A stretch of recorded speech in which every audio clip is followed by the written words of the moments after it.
Good afternoon. This is Sam Vaughn for Sam Torch Report. Former Chief Derek Nottie signs with the New Orleans Saints for about $4.5 million. Chiefs acquired Charles Alameda. He plays defensive end. He had a half more sack than Carlos Dunlap. He helps to fill the role of Carlos Dunlap. Eagles reach a $42 million extension with Darius Slay after thoughts he might be a Chief. Well, he's not now. He signed a $42 million extension. A $23 million guaranteed. A 2-year extension. Former Chief Michael Burton signs with the Broncos as their fullback. Also, former Dolphin tight end Mike Gesicki signs with the Patriots.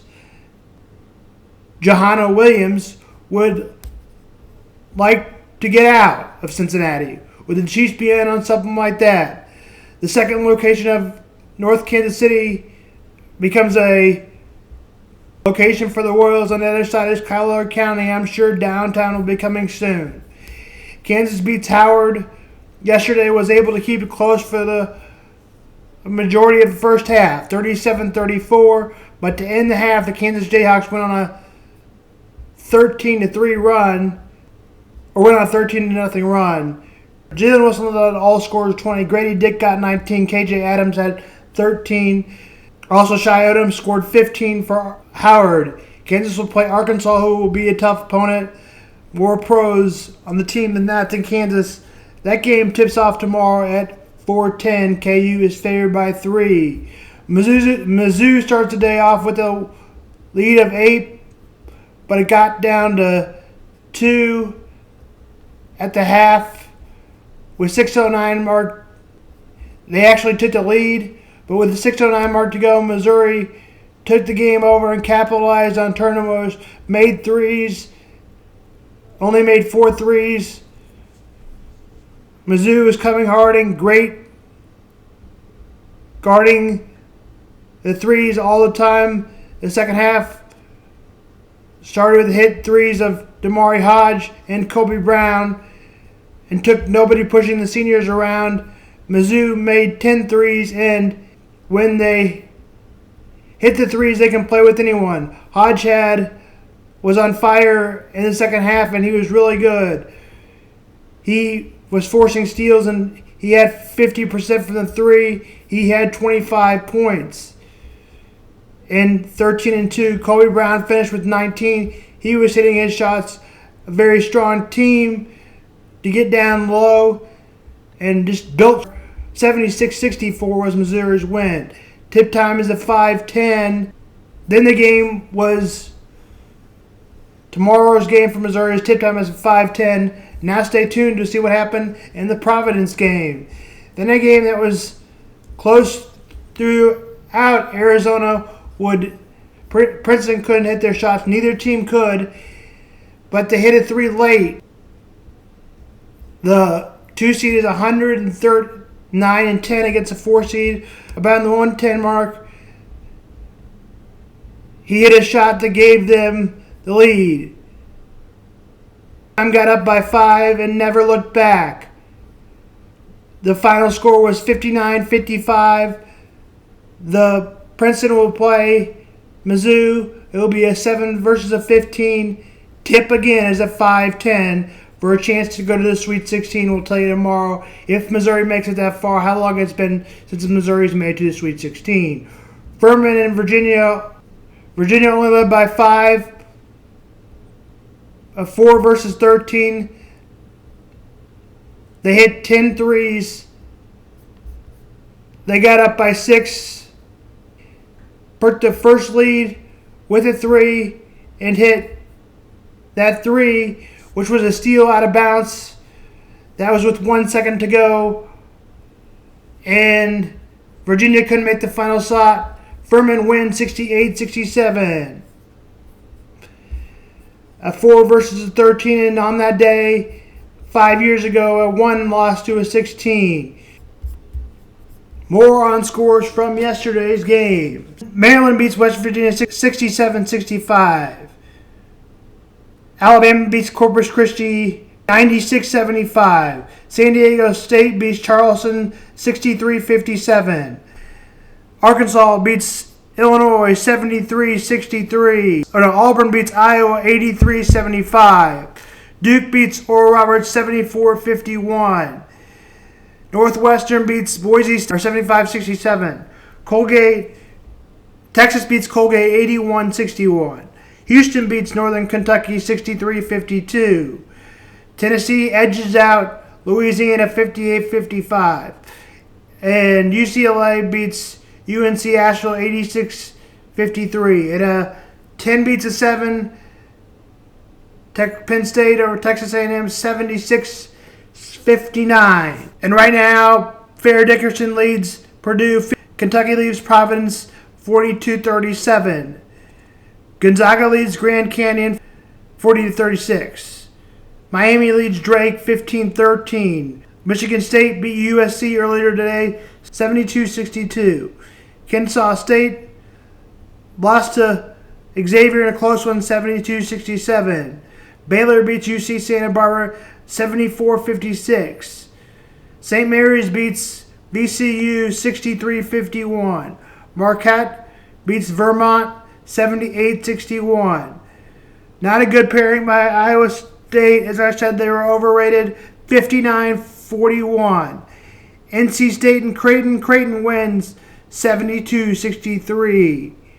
UConn, number 4, 87-63. The biggest upset was Iowa State, who was a 16-6. And Pittsburgh was 11th seed. 59-41 was the biggest upset of the day. FAU will play Memphis, 9-8 seed. Montana State will play Kansas State at 8:40. FAU and Memphis is 8:20. TNT. Kent State and Indiana 4, 8:55. Arizona TCU 9:05. Houston's won, but Houston has some concerns on the injury report side. Sasser has a growing injury he's dealing with. That's not good. Jamal Sheehan sustained an injury as he has a bad knee and did not play much of the game earlier in the postseason back in the conference tournament. Kansas State will play number 3 Montana State, as we talked about. Things to watch out for. Lots of experts are calling it an upset game.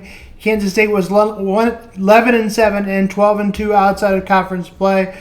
Montana State is 15-3 when they win the turnover battle. They were 25-9 overall in conference play. They were 15-3. The Bobcats are 9-1 over the last 10. Keyontae Johnson is a former Gator. He is the Cats' best player on the floor. He averages about 18 points a game. He is very similar to the Damar Hamlin story. Here's more on that video. This is Sam Vaughn for Sam Sports Report.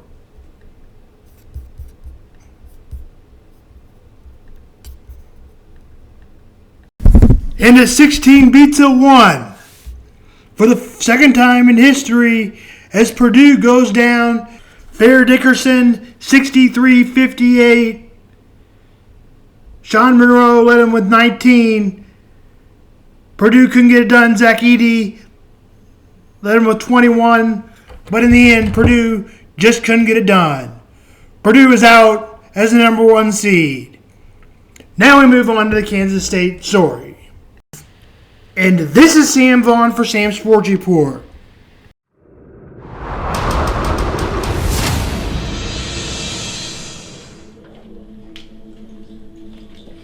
When he first came in, he thought, okay, it's just a regular celebration, but it was bigger than that. Happy birthday to you.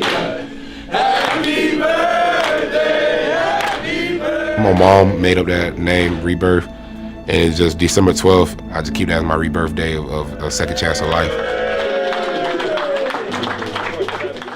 In 2020, while at Florida, Keyontae Johnson was living his first chance. He was the SEC preseason player of the year. But in the Gators' fourth game of the season, everything changed. I just remember I had just had an alley-oop. I was in the timeout, came out the timeout, everything went black. Keyontae Johnson came out of the huddle and just simply fell down. He looks like he is unconscious. I ran out on the floor and just started using the training that I have to try to take care of the situation. Well, we've had a heartbreaking situation here. You see this Florida team in tears. The building is totally hushed for this moment. As soon as we got back into the tunnel, we started with CPR. If the proper medical personnel wasn't there, I think it could have turned out in a different way. Tonight, the college basketball community reeling after this disturbing moment. Back now with news of that star college basketball player collapsing on the court. Johnson was rushed to the hospital after collapsing. I was in a coma for 3 days. When I woke up, I thought I was like waking up just to get ready for the game. I was just trying to adjust, and then I looked down and I seen all the leads and stuff was in my arm.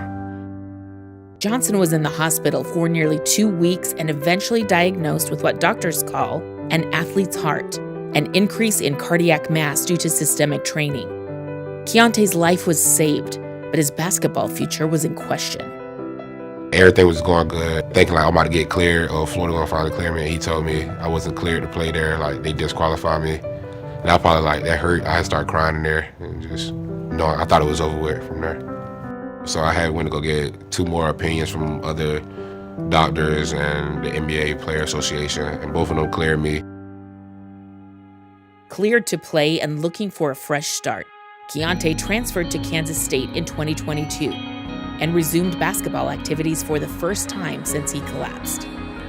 My first practice, I was just, all my anxiety was just running, just thinking like, am I gonna get through the practice healthy? After a while, I stopped thinking about what happened to me and just kept playing. Lobs it up. Johnson inside, and it goes. Nobody expected this.